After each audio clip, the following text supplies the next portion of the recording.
రాసిన మొదటి పత్రిక కొరింథీయులకు రాసిన మొదటి పత్రిక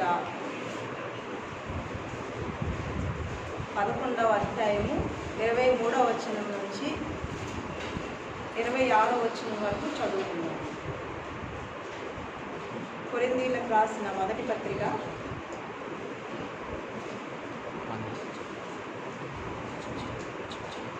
23వ అధ్యాయం 11వ అధ్యాయము 23వ వచనం నుంచి 26వ వచనం వరకు చదువుతున్నాము. నేను మీకు అప్పగించిన దానిని ప్రభువు వలన పొందింది. ప్రభు అయిన యేసు తాను అప్పగింపబడిన రాత్రి ఒక రొట్టెను ఎత్తుకొని కృతజ్ఞతాస్తుతులు చెల్లించి దానిని విరిచి, ఇది మీ కొరకైన నా శరీరము, నన్ను జ్ఞాపకం చేసుకుంటే దీన్ని చేయడని చెప్పారు. ఆ ప్రకారమే భోజనమైన పిమ్మట ఆయన పాత్రను ఎత్తుకొని, ఈ పాత్ర నా రక్తం వలన గొప్ప నిబంధన, మీరు దీనిలోని త్రాగునప్పుడల్లా నన్ను జ్ఞాపకం చేసుకుంటే దీనికి చేయడం చెప్పాను. మీరు ఈ రొట్టెను తిని ఈ పాత్రలోకి త్రాగునప్పుడల్లా ప్రభువు వచ్చే వరకు ఆయన మరణమును ప్రచురించుదురు. ఆమేన్. పరిశుద్ధుడైన తండ్రి, పునరుద్ధాన ప్రియుడైన తండ్రి, ఈ పునరుద్ధాన దినమున మా మరణ భయములన్నీ కొట్టివేసి, మా మరణ బలం అంతటినీ కొట్టివేసి, మరణ బలం గల వారిని జయించి మా పక్షమున పునరుద్ధాన వరుడుగా దిగి వచ్చిన తండ్రి, స్తోత్రములైన సజీవుడైన యేసు అని సెలవించినట్టు సజీవులుగా మేము మీ ఎదురుకు వచ్చి ఉండగా మీ కృపా సాన్నిధ్యంలో తండ్రి ఈ విధంగా ఆయన ఎట్టి వాక్యాహారమును మాకు అందించుచున్నారో తండ్రి, ఆ ఆహారంతో మనం తృప్తిపరిచి మా ఆత్మను నిండించి మీ పూర్ణతలో నడిపించుకోమని వాక్యనాథుడు, శివనాథుడు, శ్రమల సంపూర్ణుడు, మహిమ వరుడు, పునరుద్ధాన ప్రియుడైన యేసు నామములో అడిగి వేడుకొంచున్నాం తండ్రి. ఆమేన్. ఆయన పునరుద్ధాన సాన్నిధ్యంలో వచ్చిన ప్రియులారా, ఆయన పునరుద్ధాన కాంతిని మన మీద ఒక్కొక్కరి మీద ప్రకాశింపచేసి, ఆయన పునరుద్ధాన మహిమలో మనల్ని సంచరింప చేసి, ఆయన పునరుద్ధాన వేగమునకు మనల్ని ఆకర్షించుకున్నగాక. ఆమేన్. మనల్ని ప్రేమించు తన రక్తం వలన మన పాపముల నుండి మనల్ని విడిపించిన వారికి ఘనతయు ప్రభావము యుగములు ఆయనకే చెందునుగాక. ఆయన ఆమేన్. మనను తన కన్యకు దేవునికి రాజ్యములను యాజకులను చేసి ఉన్నాడు. ఆమేన్. ఆయన పునరుద్ధాన సాన్నిధ్యంకు వచ్చిన ప్రియులారా, ఆయన పునరుద్ధాన కాంతిలో మనం కొన్ని వాక్యాలు జ్ఞానం చేసుకున్నాము. ఇక్కడ చదవబడిన వాక్యంలో కొరింథీయులకు రాసిన మొదటి పత్రిక 23వ వచనము 23వ వచనం నుంచి 26వ వచనం వరకు చదువుకున్నాము. అందులో 24వ వచనము మధ్యలో చూసినట్లయితే, నన్ను జ్ఞాపకము చేసుకుంటే దీనిని చేయని చెప్పాను. ఏం చేయాలంట? నన్ను జ్ఞాపకము చేసుకుంటే దీనిని చేయుడి అని చెప్పాను. అక్కడ నన్ను జ్ఞాపకం చేసుకుంటే అని మొదటి భాగంలో చెప్పినప్పుడు ఏం చేస్తున్నారు? అక్కడ రొట్టె ఎత్తుకొని ఒక రొట్టె ఎత్తుకొని కృతజ్ఞతాస్తుతులు చెల్లించి, నన్ను జ్ఞాపకము చేసుకోండి, ఇది మీ కొరకైన నా శరీరము. ఏంటంట? మీ కొరకైన నా శరీరము. శరీరం తిన్నప్పుడల్లా ఏం చేయాలంట? ఆ రొట్టె తీసుకొని ఏమంటున్నారు? నా శరీరము అంటున్నారు. ఆ రొట్టె తీసుకున్నప్పుడల్లా నా శరీరము అంటున్నారు. ఆ శరీరం తిన్నప్పుడల్లా ఏం రావాలంట మనకి? ఆయన జ్ఞాపకం రావాలంట. తీసుకుంటున్నాం రొట్టె, ఏం చేస్తున్నాము? అలాంటి తీసుకుంటున్నాము, వెళ్ళిపోతున్నాము. ఆయన రొట్టెని తీసుకున్నప్పుడు నా శరీరము అని జ్ఞాపకం చేసుకోండి అని చెప్తూ ఉన్నారు. ఆ జ్ఞాపకము అంటే ఆ జ్ఞాపకంలో ఆయన శరీరం గురించిన జ్ఞాపకంలో ఏ విషయాలు జ్ఞాపకం చేసుకోవలసి ఉందో ముందుగా మనము జ్ఞాపకం చేసుకున్నాము. మొట్టమొదటిగా తిమోతికి రాసిన పత్రిక 3వ అధ్యాయము 16వ వచనం. తిమోతికి రాసిన మొదటి పత్రిక 1వ అధ్యాయము 3వ అధ్యాయము 16వ వచనం. ఆయన సశరీరుడుగా ప్రత్యక్షమాయను. ఏంటంటే ఆయన సశరీరుడుగా. సశరీరుడు అంటే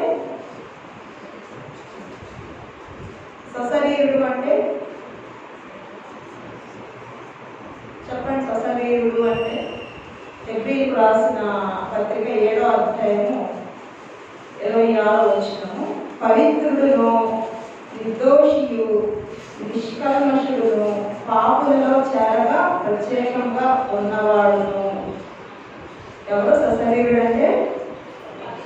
పవిత్రుడును నిర్దోషియు నిష్కల్మషుడును పాపులలో చేరగా ప్రత్యేకంగా ఉన్న శరీరం, అంత పరిశుద్ధమైన శరీరం.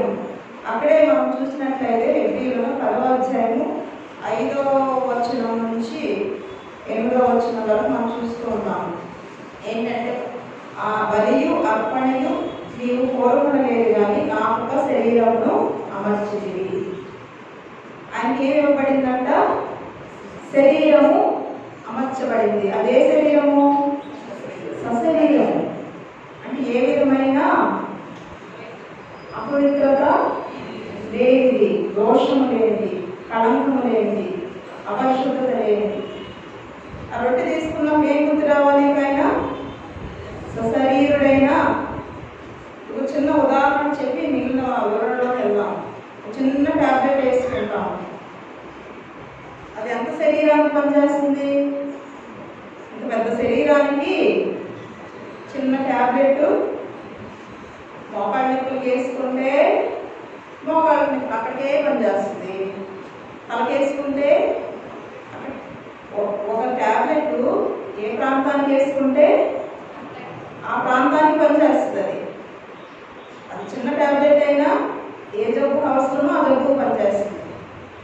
అట్లాగా ఆయన యొక్క రొట్టె ఇప్పుడు మన శరీరం అంతటికి, మన హృదయానికి అంతటికి, మన అంతరంగానికి అంతటికి, మన ఆత్మకి అంతటికి పనిచేసే ఏమైంది? మందు అయ్యింది అన్నమాట.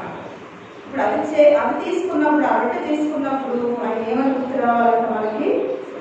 సశరీరుడు. ఆ రొట్టె ఇచ్చేయమంటున్నారు, ఇది నా శరీరము అంటున్నారు. ఆ రొట్టె చూడగానే మనకి ఏం గుర్తు రావాలి? ఆ సశరీరుడిగా ఉన్న ఆయనని మనము తీసుకుంటున్నాము అని ఏం చేయమని చెప్పాలన్నా నేను ముందే జ్ఞాపకము చేసుకోవాలి. అది సశరీరుడిగా ఆయనని మనము జ్ఞాపకం చేసుకోవాలి. రెండవదిగా చూసినట్లయితే కొలస్సీయులకు రాసిన 2వ పత్రిక 9వ అధ్యాయము. కొలస్సీయులకు రాసిన 2వ అధ్యాయము, కొలస్సీయులకు రాసిన పత్రిక 2వ అధ్యాయము 9వ వచనం. దైవత్వము యొక్క సర్వ పరిపూర్ణత శరీరంగా క్రీస్తునందు నివసించుచున్నది. ఏంటంట? దైవత్వము యొక్క సర్వ పరిపూర్ణత, హోల్నెస్ ఆఫ్ డివినిటీ. మొత్తం ఆ దైవత్వం అనేది పరలోకంలో ఏ దైవత్వం ఉందో ఆ దైవత్వం అంతా ఎవరిలో ఉందంట? క్రీస్తు శరీరంలో ఉందంట. శరీరముగా క్రీస్తు క్రీస్తునందు నివసించుచున్నది. ఆ దైవత్వాన్ని మోసుకొచ్చిన శరీరం అన్నమాట. ఆ శరీరాన్ని ఎవరికి ఇస్తూ ఉన్నారు? మనకి ఇస్తూ ఉంటారు. ఏ విధమైన కళంకం లేని శరీరం ఇస్తూ ఉన్నారు. ఏ విధమైన మానవత్వము లేని, దైవత్వం అంటే ఏంటి? మానవత్వం అంటే ఆయన మనిషిగానే వచ్చాడు, కానీ మానవ సంబంధమైన స్వభావం ఆయనలో, చెడు స్వభావం ఉంది ఆయనకి. కాబట్టి ఏంటి? దైవత్వం యొక్క సర్వ పరిపూర్ణతని నింపుకున్న ఆయన శరీరాన్ని మనకి ఇస్తున్నారు. ఆ రొట్టె తీసుకున్నప్పుడు ఏం గుర్తు రావాలి మనకి? ఆయన యొక్క దైవత్వాన్ని నింపుకున్న శరీరాన్ని మనము తీసుకొచ్చున్నాము అని ఏం చేయాలా? జ్ఞాపకము చేసుకోవాలి. మూడవదిగా చూసినట్లయితే పేతురు రాసిన మొదటి పత్రిక 4వ అధ్యాయము 1-2 వచనములు. పేతురు రాసిన మొదటి పత్రిక 4వ అధ్యాయము 1-2 వచనములు. క్రీస్తు శరీరమందు శ్రమపడిన కనుక మీరును అట్టి మనసును ఆయన కూడా ధరించుకోండి. దేనిలో శ్రమపడ్డారు? ఆయన శరీరంలో శ్రమపడ్డారు. శరీరంలో శ్రమపడ్డారు. కళ్ళలో శ్రమపడ్డారా? దర్శనంలో శ్రమపడ్డారా? లేకపోతే ఊహల్లో శ్రమపడ్డారా? ఎంత శ్రమ పొందాలో ఒక్కొక్క వ్యక్తి కొరకు అనేక మార్లు చెప్పుకుంటున్నాము. మన జీవిత కాలం మొదలుకొని మన జీవిత చివరి దినం వరకు మనలో ఉన్న ఎంత పాపం ఉన్నదో, ఆ పాపం అంతా శాపం ఉన్నదో, వ్యాధి ఉన్నదో, లేకపోతే ఏ విధమైన లోక సంబంధమైన అపవాది నైజములు ఉన్నదో అవన్నీ ఎవరి మీద పడుతూ ఉన్నాయి? ఆయన శరీరం మీద పడుతున్నాయి. నా ఒక్కదానియే ఎన్నో పాపరాశులు. అలాంటిది భూమి పుట్టినది మొదలుకొని చివరి మనిషి వరకు ఉండే అన్ని పాపములు, అన్ని శిక్షలు, వ్యాధులు, శాపములు ఎవరి మీద పడుచున్నవి? ఆయన శరీరం మీద పడుచున్నారు.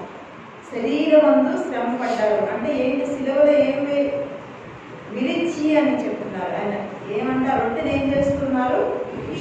విరిచి ఏం చేస్తున్నారు? వడ్డిస్తున్నారు. అంటే ఆ శిలువ శ్రమ ఆయన ఏమైపోయారు? విరవబడ్డారు, విరిచివేయబడ్డారు. ఆ రొట్టెని విరిచి మా శరీరం అంటున్నారు. ఆ రొట్టెని తీసుకున్నప్పుడల్లా మనకేం జ్ఞాపకం రావాలి? ఆయన నా కోసం, మన కోసం పడిన శ్రమ అంతటినీ ఆ యొక్క శరీరంలో భరించారు అని మనకేం కావాల్సిన వారైనా జ్ఞాపకము చేసుకోవాల్సిన వారైనా. ఆ సృష్టి ఆది మొదలుకొని అంతవరకు, మన పుట్టిన మొదలుకొని మనం మరణించే వరకు ఏదైతే శ్రమ ఉన్నదో అదంతా కూడా ఆయన వేసుకొని ఏమైపోతున్నారు? విరవబడుచున్నారు. ఆ శ్రమ అంతటినీ ఆ రొట్టెని చూసినప్పుడు ఏం రావాలి? మనకి జ్ఞాపకం రావాలా? ఆ చిన్న రొట్టెలో ఏం జ్ఞాపకం రావాలా? ఆయన సశరీరుడు, దైవత్వాన్ని అందరూ నింపుకుని వచ్చిన శరీరము. అలాగే నా కోసం, మన కోసం, లోకం కోసం శ్రమ పడిన శ్రమల పూర్ణుడు అని జ్ఞాపకం చేసుకోవాలి. 4వదిగా చూసినట్లయితే హెబ్రీయులకు రాసిన పత్రిక 10వ అధ్యాయము 10వ వచనం.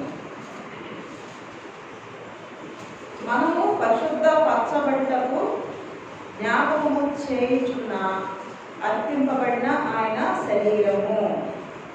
ఏంటంట? ఆ వచనం చదవండి. దాన్ని నేను ఇక్కడ రాశాను అన్నమాట, పాయింట్గా రాశాను. మనము పరిశుద్ధ పరచబడుటకు జ్ఞాపకము చేయుచున్న అర్పింపబడిన ఆయన శరీరము. యేసుక్రీస్తు యొక్క శరీరము ఒక్కసారి అర్పింపబడుట చేత ఆ చిత్తమును బట్టి మనము పరిశుద్ధ పరచబడి ఉన్నాము. ఏంటంట? యేసుక్రీస్తు యొక్క శరీరము ఒక్కసారి అర్పించబడుట చేత ఆ చిత్తమును బట్టి మనము పరిశుద్ధ పరచబడుచున్నాము. శరీరాన్ని బట్టి మనం ఏం చేయబడుచున్నాము? పరిశుద్ధ పరచబడుచున్నాము. ఆ రొట్టెని తీసుకుంటే వల్ల మనం ఏం చేయబడుచున్నాము? పరిశుద్ధ పరచబడుచున్నాము. మనం పరిశుద్ధ పరచబడుచున్నాము అంటే దాని ఉద్దేశం ఏంటి? మనము పాపులమై ఉన్నాము. మనం ఏమై ఉన్నాము? పాపులమై ఉన్నాం కాబట్టి మనకి పరిశుద్ధత అవసరమైనది. కాబట్టి ఆ రొట్టెను తీసుకోవడం వల్ల మనం ఏం చేయబడుచున్నాము? పరిశుద్ధ పరచబడుచున్నాము అనేది మనకి జ్ఞాపకం రావాలి. అంటే ఒక కాఫీని ఫిల్టర్ చేసినప్పుడు ఎట్లాగా మంచిది కిందకు వస్తుంది, మట్టి ఆ ఫిల్టర్లో మిగిలిపోతుందో, టీని ఫిల్టర్ చేసినప్పుడు మంచిది కిందకు వస్తుంది, ఆ చెత్త అంతా పుట్టంతా ఫిల్టర్లో ఉండిపోతుందో, ఆ రొట్టె తీసుకోగానే మనం ఏం చేయబడవలసిన వారమై ఉన్నాము? పరిశుద్ధ పరచబడవలసిన వారమై ఉన్నాము. ఆయన శరీరము ఏం చేస్తుంది? మనల్ని ఫిల్టర్ చేస్తూ ఉన్నాం, పరిశుద్ధపరుస్తూ ఉంది. తర్వాత చూసినట్లయితే అది మనం ఏం చేయాలో జ్ఞాపకం చేసుకోవాలన్నమాట. మనల్ని పరిశుద్ధపరచు శరీరము అని చెప్పేసి మనము జ్ఞాపకం చేసుకోవాల్సిన వారమే. 5వదిగా చూసినట్లయితే కొలస్సీయులకు రాసిన 2వ అధ్యాయం కొలస్సీయులకు రాసిన పత్రిక 2వ అధ్యాయము 8వ వచనం.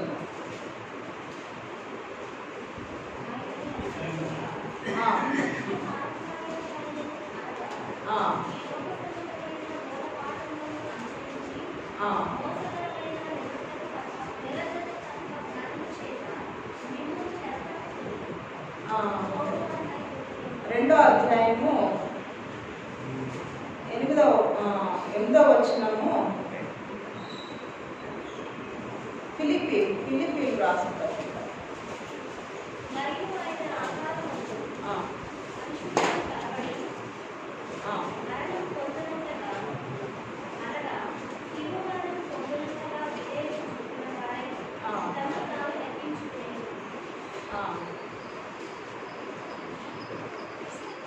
మరియు ఆకారమందు మనుషులుగా కనపడి మరణం పొందునంతగా, అనగా శిలువ మరణము పొందునంతగా విధేయత చూపినవాడాయను. ఎంతగా విధేయత చూపించారంట? శిలువ మరణము పొందునంతగా విధేయత చూపి నన్ను తాను తగ్గించుకున్నట్టని మనం ఏం చేయవలసిన వారమే ఉన్నాము? జ్ఞాపకము చేసుకోవాల్సిన వారమే ఉన్నాము. ఆ రొట్టెను చూడగానే ఏం జ్ఞాపకం రావాలా? ఆయన పరలోకం నుంచి పాతాళ గర్భంలో పడి ఉన్న మనలని విడిపించటానికి దిగి వచ్చిన ఆయన శరీరాన్ని మనము జ్ఞాపకం చేసుకోవాలి. మనల్ని విడిపించడానికి ఏం చేశారు? తండ్రి దగ్గర తను తాను తగ్గించుకొని, ఎంతగా తగ్గించుకున్నారు? శిలువ మరణము పొందినంతగా తగ్గించుకొని విధేయత చూపించి అలాంటి స్థితిలో ఉన్న ఆ శరీరాన్ని మనకి ఏం చేస్తూ ఉన్నారు? ఇస్తూ ఉన్నారు. విరిచి ఇస్తూ నన్ను జ్ఞాపకం చేసుకోండి అంటూ ఉన్నారు. తర్వాత చూసినట్లయితే 6వ అధ్యాయం 6వ పాయింట్ చూసినట్లయితే హెబ్రీయులకు రాసిన పత్రిక 5వ అధ్యాయము 7వ వచనం.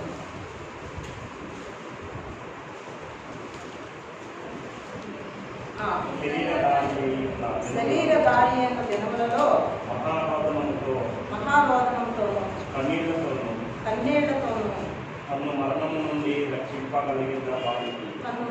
నుంచి రక్షింపగలిగిన వానికి ప్రార్థనలను యాచనలను సమర్పించి భయభక్తులు కలిగి ఉన్నందున ఆయన అంగీకరింపబడెను. మహారోదనంతో కన్నీళ్లతో యాచనలు చేసి తండ్రి చేత అంగీకరింపబడటను జ్ఞాపకం చేయుచున్న శరీరము. ఏంటది? మహారోదనంతో కన్నీళ్లతో యాచనలు చేసి తండ్రి చేత అంగీకరింపబడటను జ్ఞాపకం చేయుచున్న ఆయన శరీరము. ఎంత రోదనము, ఎంత కన్నీరో మనం గ్రహించగలమో మన పట్ల ఆయన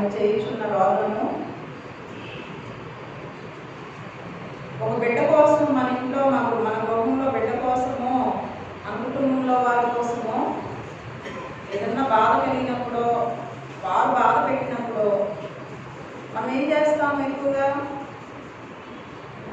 బాధపడతాం. ఎక్కువ బిడ్డకు బాగోకపోయినా, ఇంట్లో బాగోకపోయినా, పరిస్థితులు బాగోకపోయినా మనం ఏం చేస్తూ ఉంటాము? బాధపడతాము. మరి రోదన చేసేంత కూడా మనము బాధపడలేము. కానీ కొంచెం కన్నీళ్ళు వస్తాయి కొంతసేపు, మళ్ళీ మర్చిపోతాం. కానీ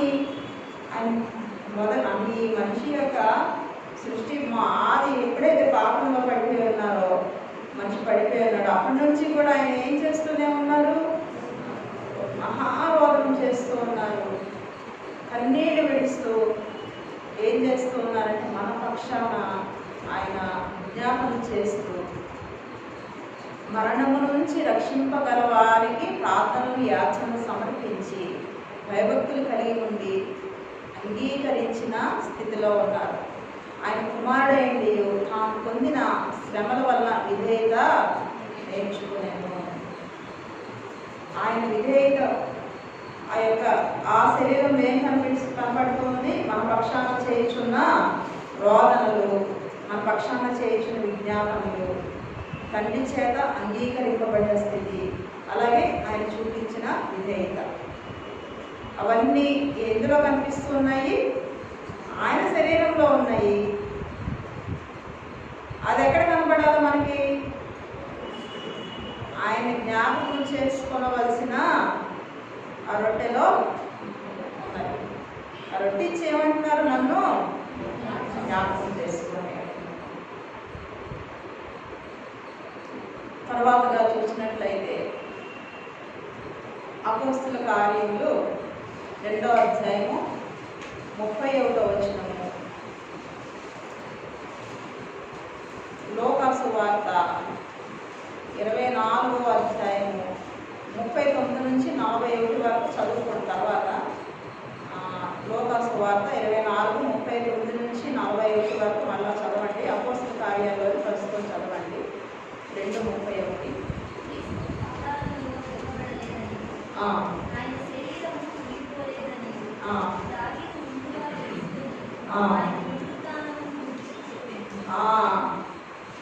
ఆయన శరీరం ఏమైపోలేదంట?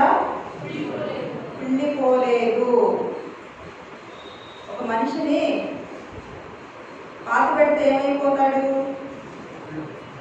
2వ రోజుకే పిండిపోతాడు. ఒక మనిషి శరీరము పాత పెడితే ఏమవుతుంది? 2వ రోజుకే పిండిపోతుంది. లోపల ఉన్న మనలో ఉండే బ్యాక్టీరియానే బయటకు వచ్చి తినేస్తుంది.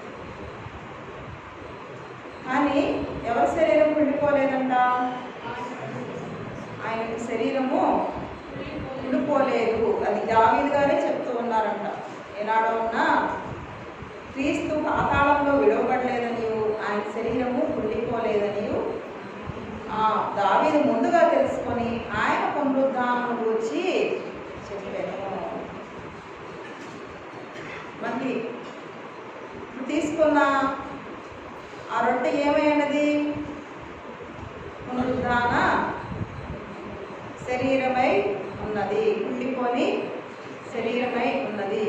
మనం తీసుకునే రొట్టె ఏమైనది?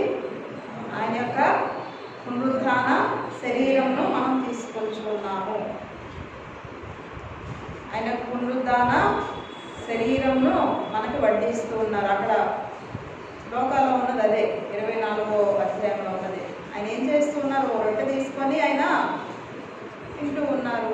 అలాగే అమ్మాయి శిష్యులకి ఒక రొట్టె విరిచి ఇస్తూ ఉన్నారు, తింటూ ఉన్నారు. అంటే దానికి ఏంటంటే ఆయన పునరుద్ధాన శరీరాన్ని ఇస్తూ ఉన్నారు. ఆయన పునరుద్ధాన శరీరంతో తింటూ ఉన్నారు. పునరుద్ధాన శరీరంతోనే అమ్మాయి శిష్యులకు ఇస్తూ ఉన్నారు. కింద ఉన్న 11 శిష్యుల మధ్యకి వచ్చినప్పుడు ఆయన పునరుద్ధాన శరీరంతో పూజిస్తూ ఉన్నారు. కుళ్ళిపోని శరీరము మనం ఏం చేయవలసిన వారమై ఉన్నాము? జ్ఞాపకము చేసుకోవలసిన వారమై ఉన్నాము. అలాగే మరణమును జయించిన ఆ పునరుద్ధాన శరీరమును మనము జ్ఞాపకము చేసుకోవలసిన వారమై ఉన్నాము. తర్వాతగా చూసినట్లయితే ఫిలిప్పీలకు రాసిన పత్రిక 3వ అధ్యాయము 21వ వచనం. ఫిలిప్పీలకు రాసిన పత్రిక 3వ అధ్యాయము 21వ వచనం. సమస్తమును తనకు లోపరచు కొనజాయిన శక్తిని బట్టి ఆయన మన దీన శరీరము తన మహిమ గల శరీరమునకు సమరూపం గలదానిగా మార్చును. తీసుకునే శరీరాలన్నీ ఏంటి? రొట్టె తీసుకునే శరీరాలన్నీ దీన శరీరాలు. ఇచ్చే శరీరం ఏమైనది? మహిమ గల శరీరమైనది. ఈ దీన శరీరాన్ని ఆ రొట్టె ద్వారా ఏం చేస్తూ ఉన్నాడు ఆయన? మహిమగల శరీరానికి సమరూపం గల దానిగా మార్చుతూ ఉన్నాడు. ఈ దీన శరీరాన్ని ఏం చేస్తున్నారు? ఆయన యొక్క మహిమగల శరీరమునకు సమరూపము గల దానిగా మార్చుచున్నారు అని జ్ఞాపకము చేసుకోవలసిన వారమే ఉన్నాం. ఇక్కడ 8 పాయింట్లు రాశాను కనుక కొన్ని ఉన్నాయి, మిగిలిన అన్ని రాయలేకపోయినప్పటికీ కొన్ని ప్రాముఖ్యమైనవి. ఇప్పుడు మొదటి నుంచి మళ్ళా చూసినట్లయితే ఆ రొట్టె తీసుకునే సమయంలో ఏం గుర్తు రావాలి? ఆయన సశరీరుడైన ఆయన శరీరం నేను తీసుకొనిచున్నాను, నేను రొట్టెను తీసుకొనిచున్నాను అని అనుకోవాల్సిన వారమే ఉన్నామా? ఆయన శరీరమును తీసుకుంటున్నానని మనము సశరీరుడైన ఆయన శరీరం, ఏ విధమైన దోషము లేని శరీరాన్ని నేను తీసుకొచ్చు ఉన్నాను అంటే మనం ఏమైపోతున్నట్టు అక్కడ?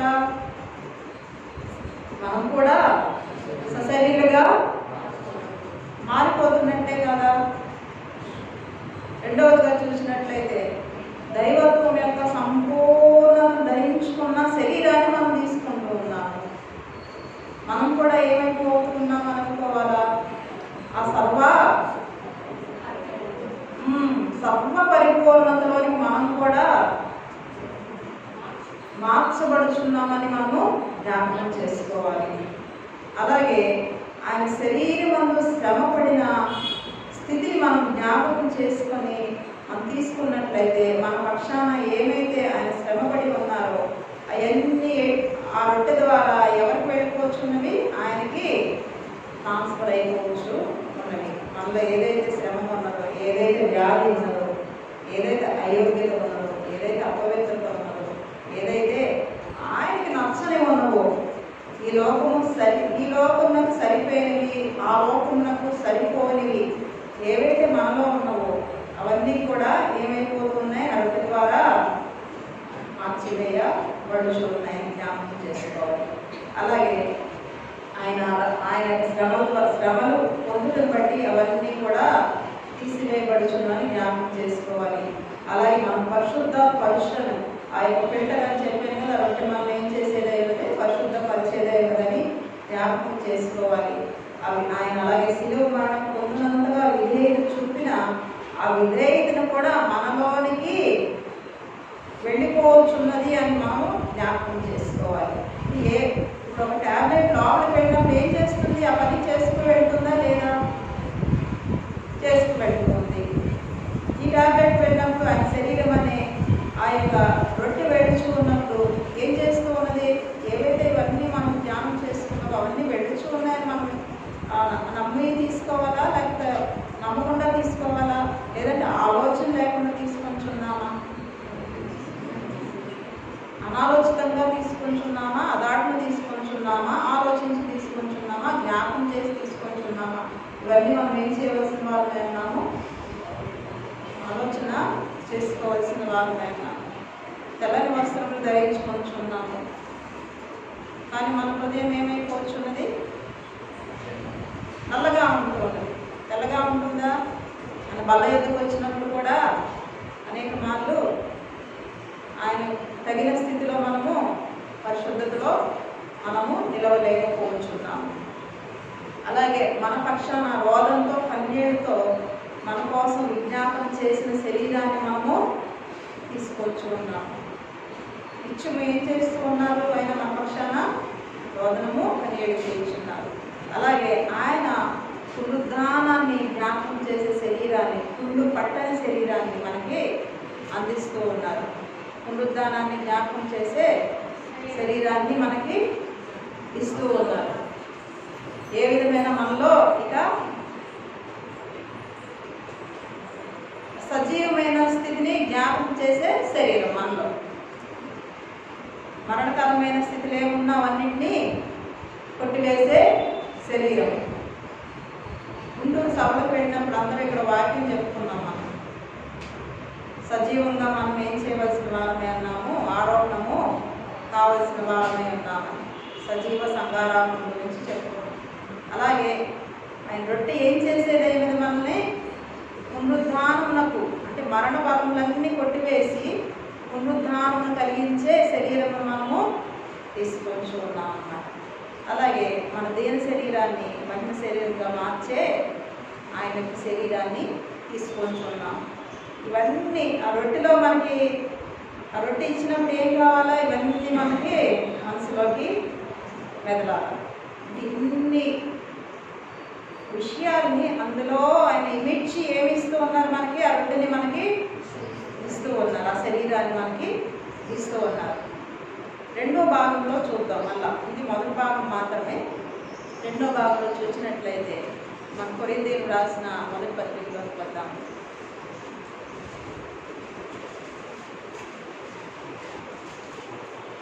పదకొండవ అధ్యాయము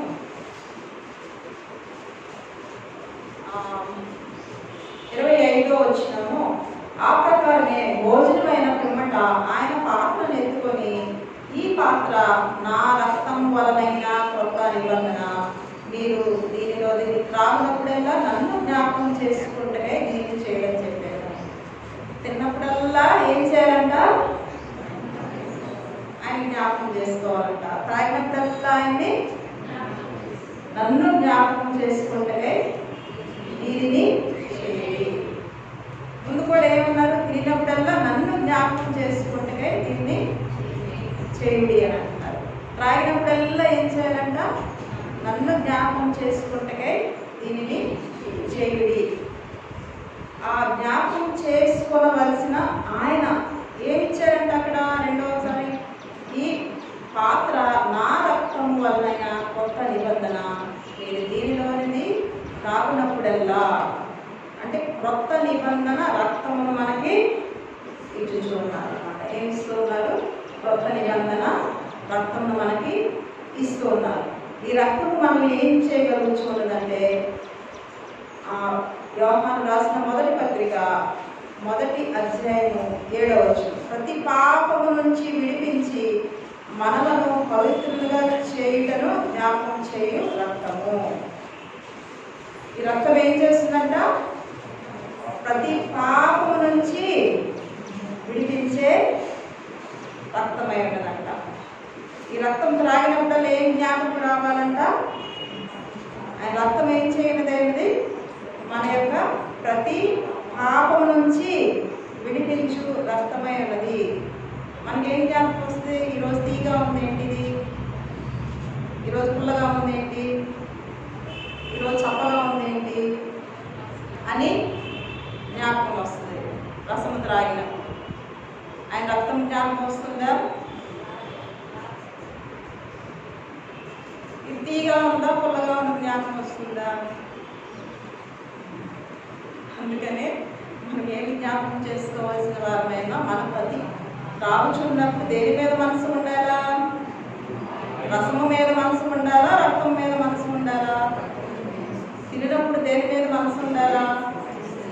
ఈరోజు రొట్టె ఏంటి ఎండిపోయింది, ఈరోజు రొట్టె ఏంటి ఇరిగిపోవడం లేదు, కరకరలాడడం లేదేంటి, దాని మీద మనసు ఉంటుందా మనకి? అది మనకి ఇక్కడ నేర్చుకోవాల్సిన పాఠం. మన మనసు దేని మీద ఉంటుంది? అక్కడ రొట్టె మీద ఉంటే ఏముంటుంది? ఆయన శరీరం మీద ఉంటుందా? రసము మీద ఉంటే ఆయన మనసు మీద, ఆయన యొక్క రక్తం మీద ఉంటుందా? రొట్టె మీద కాదు, కానీ ఆయన శరీరం మీద మనసు నిలుపుకోవాల్సిన వారమే అన్నారు. అలాగే రసము మీద కాదు కానీ రక్తము మీద మనం మనసు నిలుపవలసిన వారమైనా, జ్ఞాపకము చేసుకోవలసిన వారమైనా. ఆయనకు రక్తం ఏం చేస్తుందంట? రసము విడిపిస్తుంది. ఆయన ఇచ్చింది ఏంటి? అక్కడ ఒక రొట్టె ఎత్తుకున్నారు, అదేమంటున్నారు? శరీరం అంటున్నారు. ద్రాక్షరసం తీసుకున్నారు, ఏమంటున్నారు? రక్తము అంటున్నారు. అనుచు ఏం చెప్తున్నారు? ఈ నా రక్తము తీసుకున్నప్పుడల్లా, ఈ రసం తీసుకున్నప్పుడల్లా నా రక్తమును జ్ఞాపకము చేసుకోండి అంటూ ఉన్నారు. ఈ రక్తం ఏమైనదంటే మన పాపములన్నిటి నుంచి మనల్ని విడిపించే రక్తమై ఉన్నది. యోహాను రాసిన మొదటి పత్రిక 1వ అధ్యాయం 7వ వచనం. రెండవదిగా చూసినట్లయితే పేతురు రాసిన మొదటి పత్రిక 1వ అధ్యాయము 19వ వచనం. అమూల్యమైన రక్తము చేత అనగా నిర్దోషమును నిష్కళంకమునకు గొర్రె పిల్ల వంటి క్రీస్తు రక్తము చేత విమోచింపబడిందని మీరు ఎరుగుదురు కదా. ఇదే రక్తమైనదంట? అమూల్యమైన నిర్దోషమైన గొర్రె పిల్ల వంటి క్రీస్తు రక్తము చేత మీరు విమోచింపబడితిరి కదా. విమోచింపబడే రక్తమైనది. ఏమైనది? విమోచింపబడే. మనం ఏం చేయబడుచున్నాము? అపవాది యొక్క ప్రతి విధమైన పాపశాపాల నుంచి, దుస్థితుల నుంచి, వాడి యొక్క చెరల నుంచి విమోచింపబడుచున్నాము. ఆ రసమును తీసుకున్నప్పుడు ఏం జ్ఞాపకం రావాలా? మనల్ని విమోచించే రక్తమైనది అని జ్ఞాపకము రావాల్సి ఉన్నది. మాటిమాటికి నేను సరదా కోసం చెప్పడం లేదు కానీ రసం మీద మనము మనసుని నిలుపుకోకూడదు కానీ ఆయన రక్తంలో జ్ఞాపకము చేసుకోవలసిన వారమైనా. అదే అమూల్యమైన రక్తమైనది, మనం విమోచించే రక్తమైనది. తర్వాత హెబ్రీయులకు రాసిన పత్రిక 9వ అధ్యాయము 14వ వచనం. 9వ అధ్యాయము 14వ వచనంలో నిత్యుడకు ఆత్మ ద్వారా తను తాము దేవునికి నిర్దోషిగా అర్పించుకున్న క్రీస్తు యొక్క రక్తము నిర్జీవ క్రియల నుండి నిర్జీవ క్రియలు విడిచి జీవము గల దేవుని సేవించుటకు మీ మనస్సాక్షి ఎంతో శుద్ధి చేయను. మనలో ఉన్న నిర్జీవ క్రియల నుంచి విడిపించి మనల్ని, మన మనస్సాక్షిని శుద్ధి చేసే రక్తమైనది. ఈ రక్తం ఏమైనదంట? మనస్సాక్షి, మన నిర్జీవ క్రియల నుంచి విడిపించి.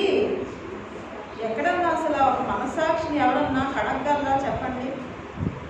ఒక మనసుని ఎవరన్నా కడగలరా? మొట్టమొదటిగా బైబిల్లోనే చూస్తున్నాం. వాక్యం ఏం చేస్తుందంట? ప్రాణాత్మలకి, మూలుగులకి, కీలుగులకి అంత లోపల దాకా వెళ్ళిపోయి ఒక మనిషిని శుద్ధి చేస్తుందంట.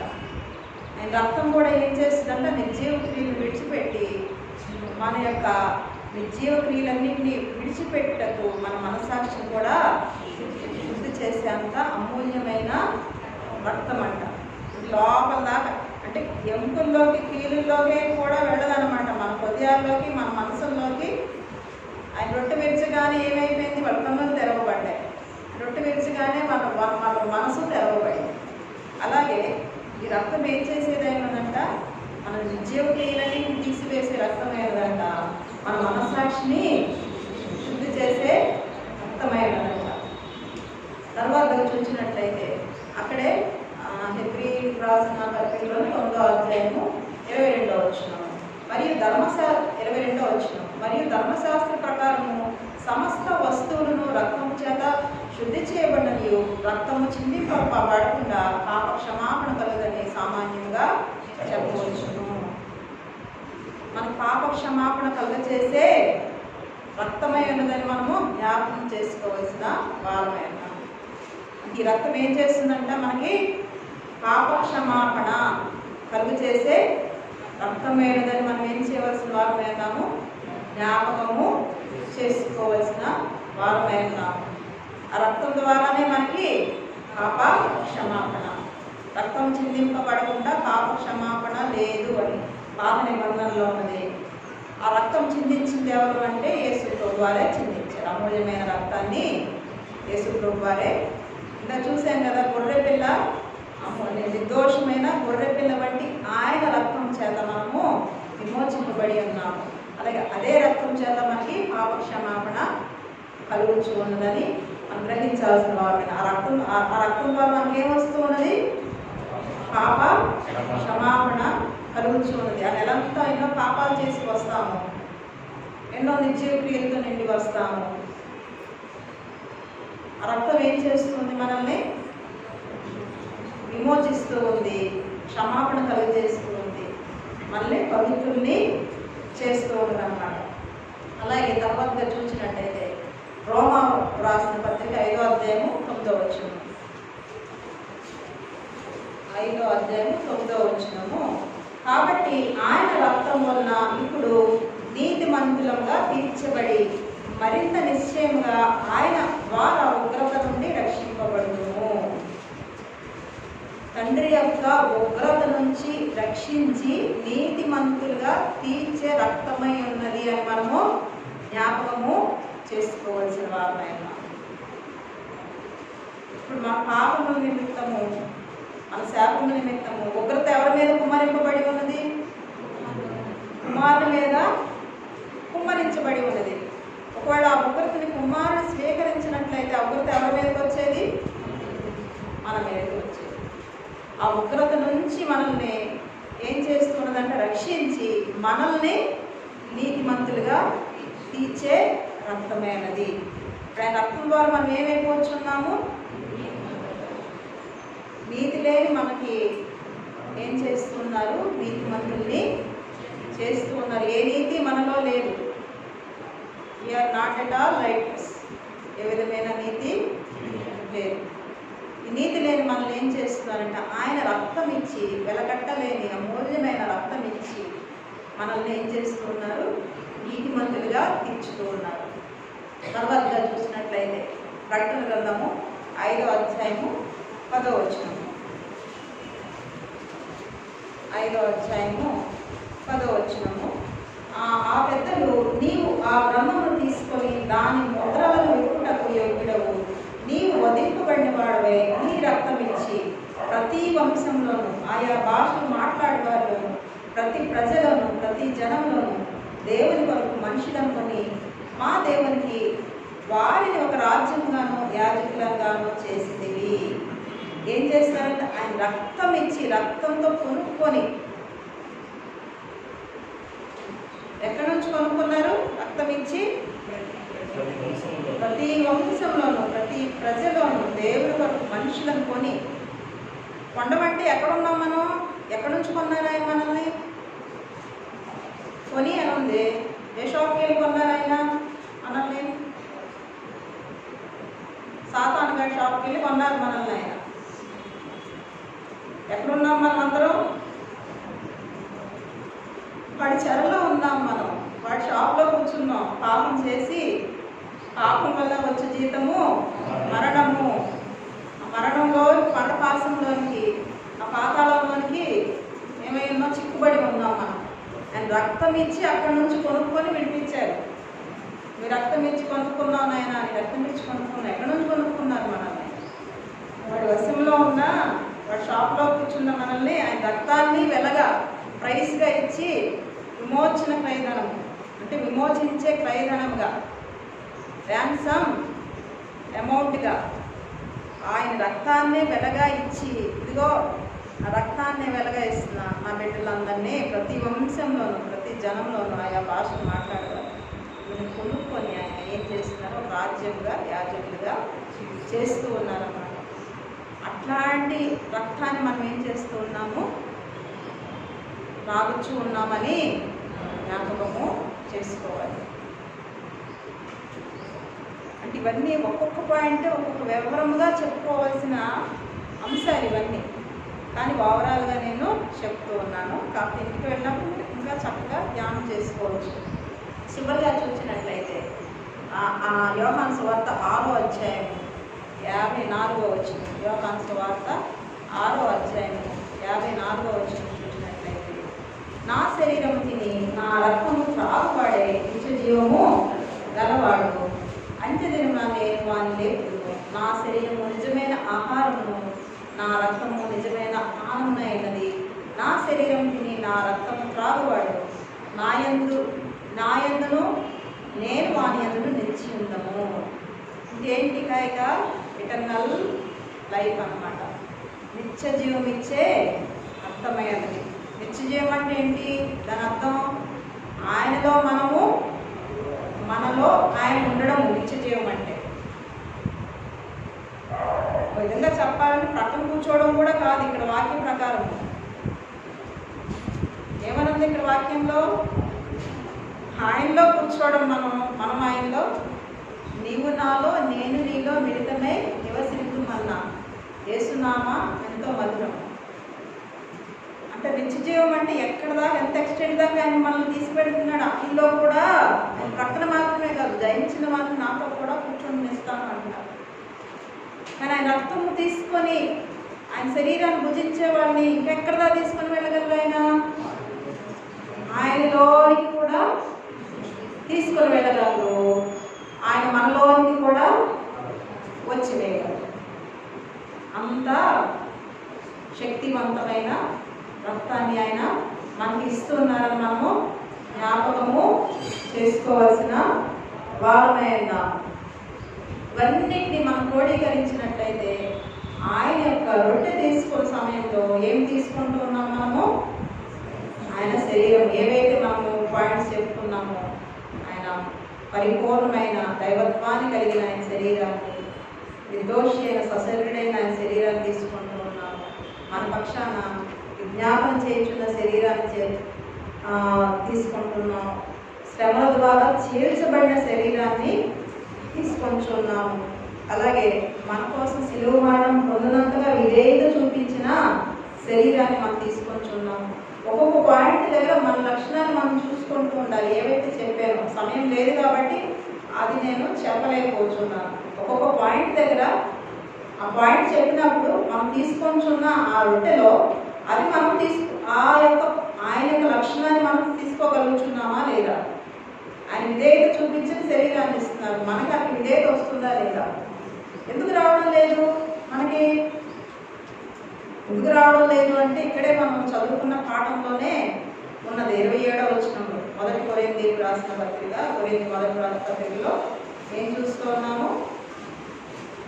27వ వచనంలో, కాబట్టి ప్రతి మనుష్యుడు తను తాను పరీక్షించుకునేవలెను, అలా చేసి ఆ రొట్టెను తిని ఆ పాత్రలోని త్రాగవలెను. ప్రభువు శరీరమని వివేచింపగా తిని త్రాగువాడు తన శిక్షావిధి కలుగుటకే తిని త్రాగుచున్నాడు. పరీక్షించి ఆ రొట్టెను తీసుకోవాలంట, ఆ పాత్రలోంది త్రాగాలంట. వివేచించగా తిని త్రాగువాడు ఏం చేస్తున్నాడు? శిక్షావిధికి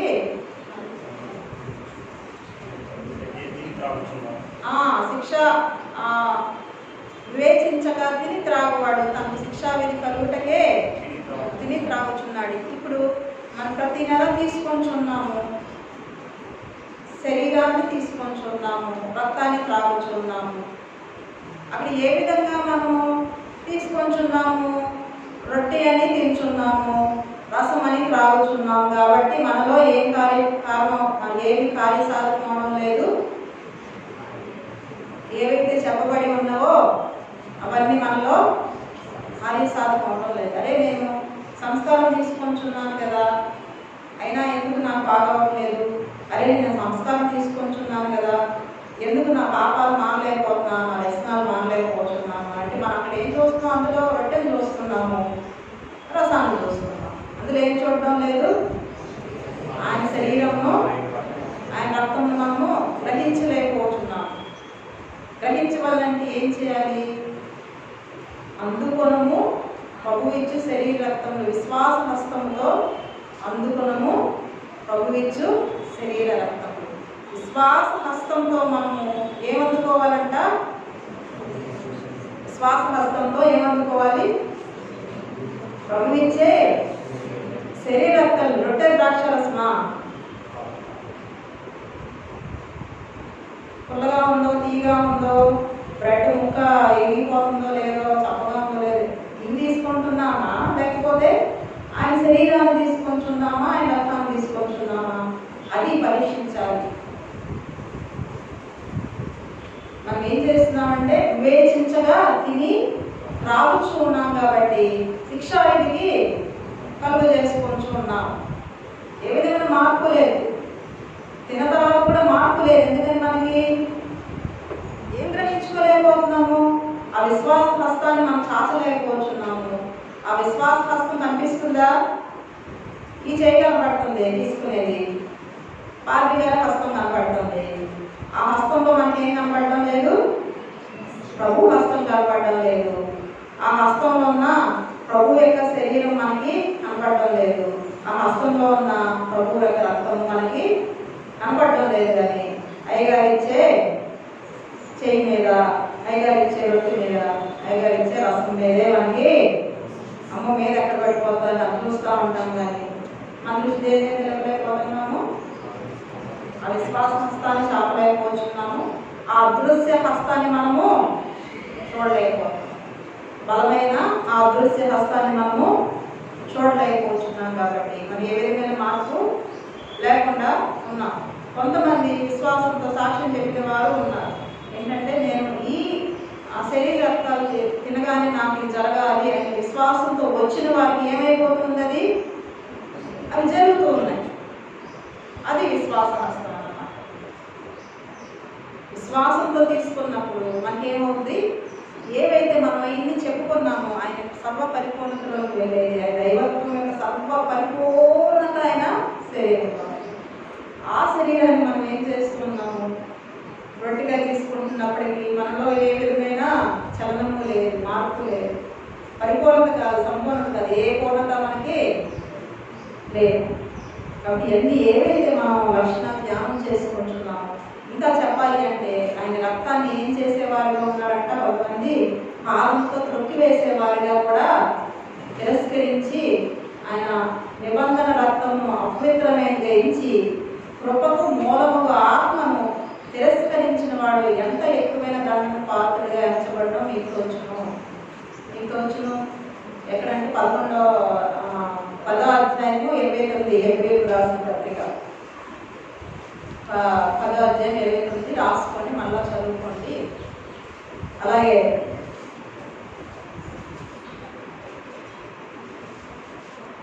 2వ అధ్యాయం 14-15 కూడా ఒకసారి చదువుకొని ముందు చూపించారు. 2వ అధ్యాయం 14-15 కూడా.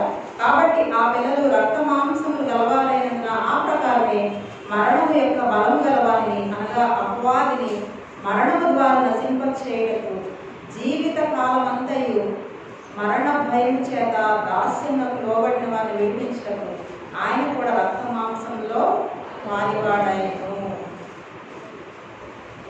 రక్త మాంసములు గలవాడైనందున ఆ ప్రకారమే అపవాదులు జయించడానికి ఆయన కూడా ఏం చేయాలంట? రక్త మాంసం అంటే ఏంటి? శరీరాన్ని ధరించుకోవాల్సి వచ్చింది. ఆయన కూడా రక్తాన్ని ఆయనలో ముడుచుకోవాల్సి వచ్చింది. ఒక శరీరాన్ని ఈ లోకంలో ధరించుకొని రావాల్సి వచ్చిన వాడే అన్నాడు. ఆ శరీరాన్ని బట్టి అపవాది యొక్క మరణ భయమును ఆయన ఏం చేసి ఉన్నారో జయించి ఉన్నారు అన్నమాట. కాబట్టి ఏవైతే మనము ఈ దినాన ఆయన శరీరం గురించి మనము నేర్చుకొని ఉన్నామో, ఆ రొట్టెని తీసుకున్నప్పుడల్లా నన్ను జ్ఞాపకం చేసుకుంటే దీనిని తినుడి, అలాగే నన్ను జ్ఞాపకం చేసుకుంటే దీనిని రావుడి. మళ్ళీ మాటికి నేను చెప్పాల్సిన అవసరం లేకుండా మీరు ఆ రొట్టెని చూడగానే ఏం జ్ఞాపకం రావాలి? ఆయన యొక్క శరీరంలో ఏవైతే సంపూర్ణతల గురించి, ఏవైతే ఆయన శరీరంలో ఉన్న విషయాలు మాట్లాడుకున్నామో అవన్నీ మనకి జ్ఞాపకము రావాల్సిన స్థితి కలిగి ఉంది. నన్ను జ్ఞాపకం చేసుకుంటే దీన్ని తినుడి, నన్ను జ్ఞాపకం చేసుకుంటే త్రాగుడి. ఆయన జ్ఞాపకం చేసుకోవడానికి తినాలా, ఆయన జ్ఞాపకం చేసుకోవడానికి రాగవలసిన వారమై ఉన్నాం. అంతేగాని అక్కడికి వచ్చాక ఈ రొట్టెలో ఏముంది, లేకపోతే ఈ రసంలో ఏముంది, మనం అవివేచించడానికి మనము రావాల్సిన వారం కాదు.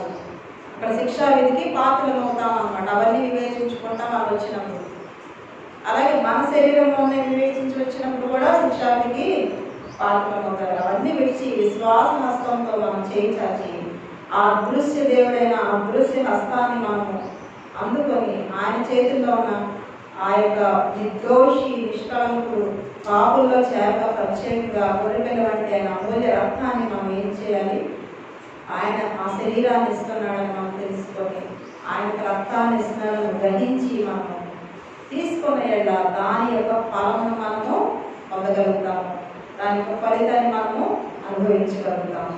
కాబట్టి ఆయన శరీర రక్తముల యొక్క ఆ యొక్క ధన్యతలు ఏమైనావో అవన్నీ అనుభవించి ఆయనతో కూడా ఆయనలో మనలో ఆయన నిత్యము కూర్చుండగల స్థితిలోనికి మనందరినీ ఆయన శరీర రక్త మహిమ ద్వారా పునరుద్ధాన శరీర రక్తం ద్వారా మనం అనుగ్రహించి ఆయన మనం వేగంగా ఆకర్షించుకున్నదాకా మహాపరిశుద్ధుడైన తండ్రి మీ బంగారు పాదములను మనం నమస్కరిస్తున్నాము. మీరు రొట్టె ఇచ్చి ఇది నా శరీరము, నన్ను జ్ఞాపకం చేసుకుంటకే దేవుడేమవుతుంది. మీరు ఇచ్చినది రసమే, కానీ ఇది నా రక్తము, నన్ను జ్ఞాపకం చేసుకుంటకే త్రాగి అన్నాడండి. అయ్యా రొట్టె ఇస్తున్నప్పుడు ఎన్నిసార్లు మేము జ్ఞాపకం చేసుకుంటున్నాము? రసము త్రాగుతున్నప్పుడు ఎన్నిసార్లు మేము మీ రక్తంగా జ్ఞాపకం చేసుకుంటున్నాము? అయ్యా మా యొక్క విశ్వాస స్థాయిలన్నీ మీ యొక్క కను దృష్టితో పరిశీలిస్తున్న దేవుడు తండ్రి, మమ్మల్ని మేము పరీక్షించుకొని మీ బలయకు వచ్చి ఇదిగో ఆయనే బిందు అని మా తండ్రి గారితో రాయించవద్దండి. పరిగెత్తుకుని రండి, ప్రభువే మన బిందు అన్నావు తండ్రి. మీరే మా విందయ్య ఉన్నారు అయ్యా, మీ శరీర రక్తంలో మా విందయ్య తండ్రి. అయ్యా మా యొక్క విశ్వాస హస్తము చాచి తండ్రి మీ శరీరం భుజించి నిత్యము మిమ్మల్ని జ్ఞాపకం చేసుకున్న వారుగాను, మీ రక్తమును త్రాగి నిత్యము మిమ్మల్ని జ్ఞాపకం చేసుకున్న వారుగా మమ్మల్ని నుంచి అయ్యా మీ జ్ఞాపకాలు ఆ శరీరం ద్వారా ఆ రక్తం ద్వారా మాలో ఇమిడి ఉందని గ్రహించి ఆయన మీ యొక్క దైవత్వం యొక్క పరిపూర్ణత వంటి నన్ను మమ్మల్ని ఆకర్షించుకున్నాయి. నేటి దిన వాక్యమును నేను ఒక్కొక్కరు కలింపజేసి మీ బల యొక్కకి వచ్చి పరిపూర్ణ విశ్వాసంతో చేయించాచి అనుకుంటాను. వీళ్ళందరినీ నన్ను ఆకర్షించుకున్నాను. రెండు మాటలైనా పునరుద్ధాన పూర్ణుడైన యేసు నామములో అడిగి వేడుకొంచున్నాం తండ్రి. ఆమేన్.